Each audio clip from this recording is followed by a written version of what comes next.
princess and friends. All love, all love. When you talk to me, it's all love. It's princess and friends. All love, good vibes. Shout out to my girls and my guys. It's princess and friends. All love, all love. When you talk to me, it's all love. It's princess and friends. All love, good vibes. Shout out to my girls and my guys. And I definitely believe that as well. I was just asking you because of what you've been through, because I always feel like there's a reason. I do understand. I like to explore every aspect of things, yeah. Because a lot of people say, oh, people who have turned to the same sex relationships or have changed gender and things like that is based in trauma. So they're like, a lot of people have had abuse and things like this, and it kind of turns them It can do, couldn't it? Because you could say, I don't know, there could be a woman that's been through 10 bad relationships with men that are physically bad, and they think, do you know what? I'm not actually a lesbian, but I just don't want to be with a man, and I want companionship. Spending time with a woman actually seems quite nice right now. And a lot of women that I've spoken to will say it feels safe. It's safe. It feels safer. Yeah. But for you, you're saying that it's not that. Not for me. For me, it's not my trauma that made me. I was already me. I was already, taking my hearing out when I was a baby, right? Running about, thinking I was a little fighter and things like that. So it was already installed in me. Can I ask you something? Yeah. Do you think nature makes mistakes? Yeah, I think I'm one of them. Right. Oh, that would make me cry, that one. Yeah, no, that's a good one. Nature does make mistakes. I think, and I'm one of its mistakes. Beautiful mistakes. Right. That's how you look at it. And it's, a lot of people could think, oh, this happened to me. Do you know what? Being trans is like, don't come into it for me. It's not a bad thing.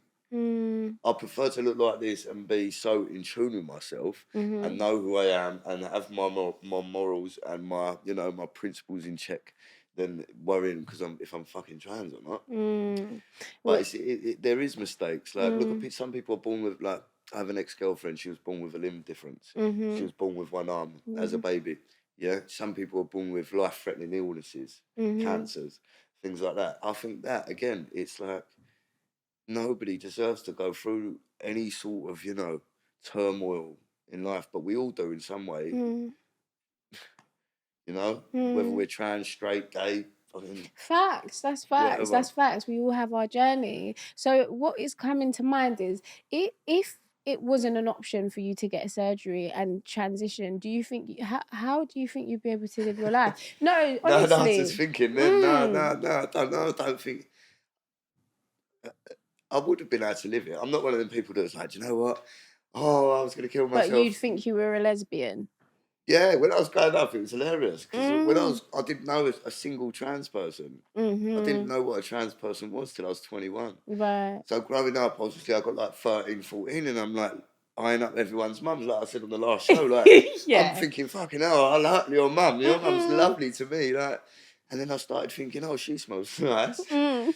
And then it was like, I started getting girl attention and that. At like 13, 14, I'd be out with the boys. I used to have all my hair all cane rolled and that. I used to think I was like... Not the cane rolled. Yeah, I thought I was little Bow Wow or something. I don't know what I thought, but I just rolled with it. It got the hair out of my face. It stopped it flapping about. Blue-eyed Bow Wow. I'm finished. I'm so done. No, but...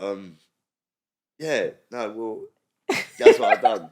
And then, do you know where that come from? When I was in prison, obviously I got a lot, I was boyish already, all the women was like, oh my God, you remind me of my son, or the girls were all sticking letters under my door, like, are you gay? Like, really? You're hot, like, so you were like a celebrity? Yeah, it was like, I'm at cell number, blah, blah, blah, come and see me in the morning, getting the wing cleaners to send me it and that.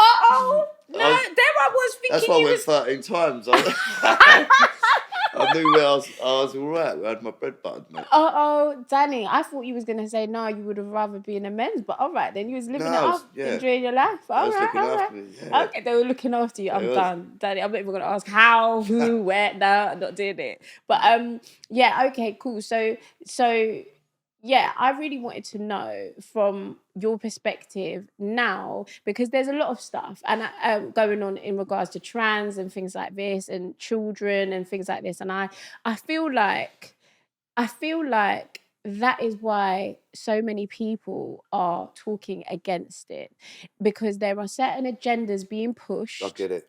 Right. No, I get it. We was talking about this the other day. You I can't understand handle where it, I'm yeah. coming from. Yeah. So what are your views on that? My views are, let children be children. Right. Let children work it out for themselves. Right. Let children tell you when they're ready to tell you. Right. If that ever comes to, like, you know, if that ever is going to be a scenario in your house, let the child tell you. It's not for us as trans people to be telling you, your dad, your mum, and writing books about my dad gave birth to me and things like that. Like, I think it's all mad. I get, in a sense, yeah, that they're trying to educate these children. Not educate people, but normalise it for these children. Because you've got to think, there's a lot of gay family, you know, same-sex couples that have children, yeah? So same with trans. So when these children are born into, when they've got a trans parent, I suppose these little books and things are to help normalise it for them. But really, I think it's a bit much. I do have an issue with it. I think let children be it's a children. bit strange. I think it's a little bit. You don't. That's not what being trans is about. Yeah, and I think what the issue is that people are their choice is being taken away. Their choice is being thrusted imagine on for them. me. Now this is going to sound hypocritical. Yeah, the jinx thing. No. It's going to sound hypocritical though. Yeah, but. Now, if you had a child, I say this to my coach and things like, he's got 3 daughters, my boxing coach. I'm a boxer as well, by the way. Oh, yeah, we're going to talk about that in a sec. My coach has got 3 daughters and they athletes, they work at schools. And we talk all the time about, you know, if trans people competed against them as women and things like that. I've gone off track a little bit. It's all right. But with the... like with the books and the teaching things at school, now if you had a child, and I'm saying to Steve, like, now imagine if one of your daughters is at school and she's teaching this out. Not that she would, because she's not, by the way. But if she was just doing a lesson on it, and now there's 10 kids in there, like no one's mum knows what their kids are learning. Nobody, like, so they might be religious, they might be from a different religious background, they might just not even be religious and might not even want to hear it. Right.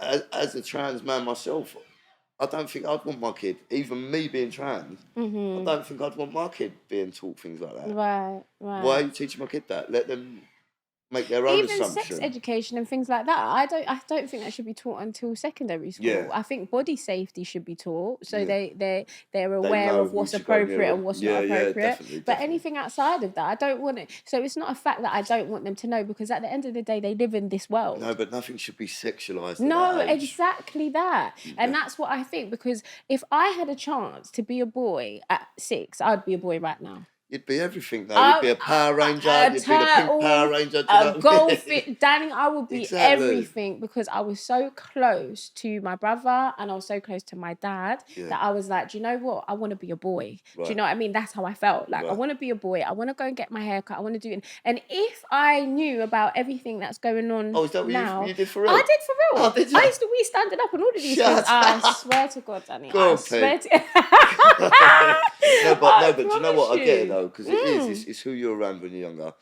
Who you think's cool and right, you think, and I just wanted to be like that. I looked up to them. Do you know what I mean? And I want to be included. When they went to the barber, that wasn't something I could do. Yeah. So I was like, they're cool, man. I don't want to be left out. But obviously, if that wasn't coming from a place of I feel like a boy, as you described. Yeah. Absolutely not. No, I didn't. Do you know what I mean? Doing what you thought was cool. Right, but if somebody had told me, look, do you want to be a boy? This is the option. Or I read a book. It's dangerous. Don't do it. Yeah, don't have to. I'll be sitting here being Prince. I'll be Prince today. Do you know what I'm saying? It will be wild. Do you understand? So that's what I just think we can't underestimate the seed that we plant. I watched something last night. There was a documentary actually saying the same thing about the Tavistock, the gender identity clinic. Okay. Where I actually done my transition. Right. And they've shut it down, right? Because apparently someone in there, similar to what you were saying, so there's a lot of kids, you know, like they're seeing it go around. You can go to the Tavistock, you can change your gender, you can be a boy, you can be a girl. And these kids, a lot of them got ADHD, a lot of them got behaviour problems, you know, turmoil, I can't even say it, terrible lives at home. And they play up and they attention seek, and then they get taken to the Tavistock or whatever. And like what you just say, rather than address, you know, go through their notes and say, look, this kid's got ADHD. or this kid's been through this, or he's been sexually abused from a young age. They're just listening to this kid saying, yeah, I want to be a boy. But they're not going through their records. And they're missing this, this and this. And on the documentary, there was kids as like younger than 16 that was getting told like, here, yeah, well, you go and get put on blockers. No, they must be younger than 16. Take blockers, which means they don't develop. Now imagine your child, yeah, that's playing up, just attention seeking, don't even really know what they're talking about or what they're about to hold on to. Say, yeah, I want the Tavistock appointment. They go down there and then they take these blockers.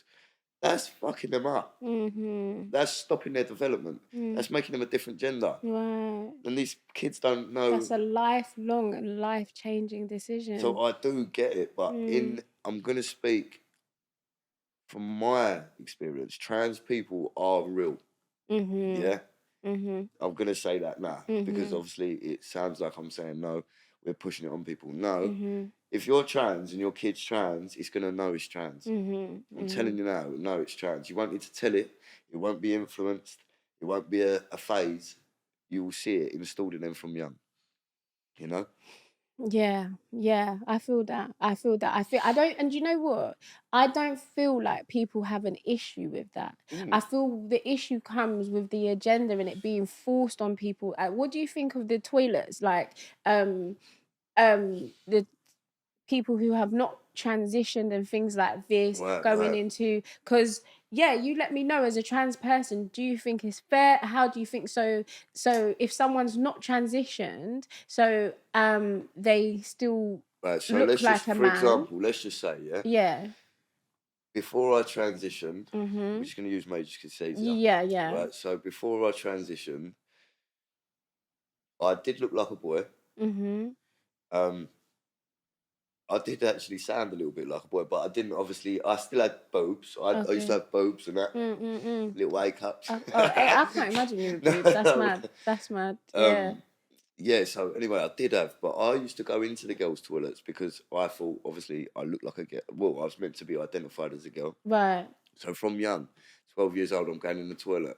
But where I started growing into my teens and being more boyish, wearing boyish clothes and all that. And I'd walk into the girls' toilets and even the people would be like, what are you doing in here? Right. Get out of here, what are you doing in here? And it used to make me feel so embarrassed because I was thinking, I'm actually a girl. You are a girl, right. Like, not in my mind, but to look at and physically down there. So it was like, so then I started going into the men's just so I didn't make women feel uncomfortable. Or girls thinking I'm just running in there to get their number, like, like kid stuff. So it's like a catch-22. Like, I go in the men's, but then there's men that are dressed up as women.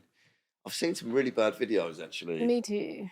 So I've got to be real again. Yeah. It's so difficult for me to stick up for the trans community because I'm not saying I'm the elite or anything, but it's just about being normal and respectful of everyone. Respectful. And realistic. I think that's the key word here, respectful. Yeah. And when I've seen these videos, there was one the other day, I don't know, you've probably seen it. There's a geezer and he's standing there and he's waiting to queue up in the fucking cubicle. Sorry to swear. It makes me uncomfortable. And the geezer's standing there, he's got a dress on, but you can see he's got a fucking hard on. And he's standing there now.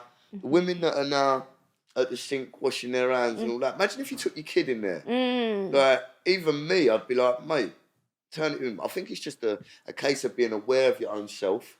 Now, if you look like a bloke, and you're respectful and you're not standing there, like, go in the men's. If you look like a woman and you identify as a woman and you are in the right mind state where you can be respectful, then pop in the girls' loo. Right. Okay? Just pop in. All right, you might be a bit bigger than some of them. Right. Or a bit smaller. Some might be... But it's being considerate and respectful of others. Yeah, I don't think it's what you do, it's how you do it. Right. Yeah, exactly. If you're not offending anybody. Now, if you know you're in a dress and you look slightly larger than life and you've got a bit of hairy features still and you're not quite looking like a Tracy or a Sandra. No, do you get it though? No, do you get it? No, but this is what I mean. I'm not even trying to sing it. Like, I'm just saying, you've got to be consciously aware of yourself. Yeah, you got to be self-aware. Yeah. You got to be self-aware, and I just think. And I think these people are not self-aware, and they stroll into these places, and it does worry people. Now, if my 62-year-old mother has gone into, she struggles to go out now. So if she's got out, she's in the shopping centre. She thinks, oh, I don't actually want to use the public toilet, but I'm going to because I need to. So my mum goes in there, and there's someone like I don't know what I'd do, mate. Yeah, and do you know what? A lot of people use it as an excuse. A lot of deviants, a lot of perverts use it as an excuse, and they use it as a guise to do perverse things. Nah, I just think, listen, the weirdos be the weirdos, and the respectful people be respectful. Right, and I think that's a good way to separate it. Danny, we have to round up. We're definitely going to do a part 2 because we need to. But what I want to do, I would like you to tell people where to follow you and tell them about your new organisation. You mentioned that you were a boxer. Thank you so much. You mentioned you were a boxer, and I just wanted to, because obviously you were born as a female, but you are fighting men. So how is that working? Just summarize it for me in 1 minute. I basically, I've got a pro coach, pro nutritionist. I'm the only trans boxer in the whole of Europe. I think there's another. I think I'm one of 2 that get to fight men that were born men. Right. Obviously, in the British Board of Boxing Control, it's banned. Trans people are banned. Like I say, I've got a pro team. I was meant to represent Britain in Sydney in February. It fell through. It was meant to be the world's first amateur competition for trans people. It was a load of bollocks. The geezer was a bit of a woolly. But we've gone one better, and we've managed to create it. Sorry, I'm trying to bang it out.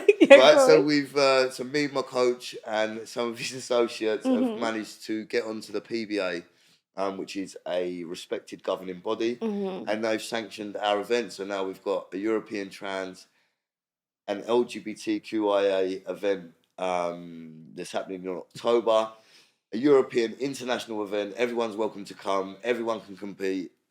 Trans men get the opportunity to opt in to say they're comfortable fighting cis men, which is men that are born men. Okay. Trans women don't get that option. So trans women are not going to be fighting men? No, I'm afraid not. They get to fight each other, which I will support from the sideline. I'll shout them all and clap them all, but they're not fighting women. So you're the founder of this organisation? Yeah, it's called Pride of Boxing. And there's nothing like it in Europe? No. It's the first in Europe. So first in the world. First in the world. First in the world. In the fucking... Oh, sorry. Oh, it's all right. Yeah. Sorry, everyone. Yeah. It's the first in the world to be sanctioned by a governing body. So you're doing just groundbreaking things and just completely changing the game. I'd love to unpack that a lot more with you. Yeah, we are going to do that part 2, and I'll be coming down to the gym as well to see what you're really working with. Yeah, we'll get some footage of you in the gloves. Yeah. Danny, you have been an absolute superstar. I wish I had more time with you, truly, and I'm not just saying that. You've actually been so amazing, and there's so many more layers that I want to,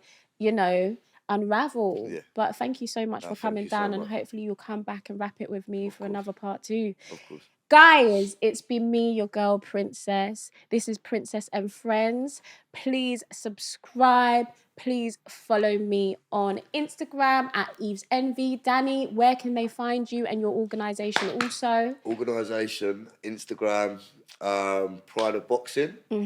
Pride of .boxing, and you can find me at dboypromotions_87.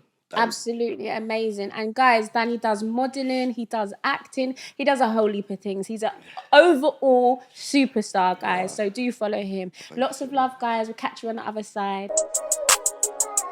Princess and friends, all love, all love.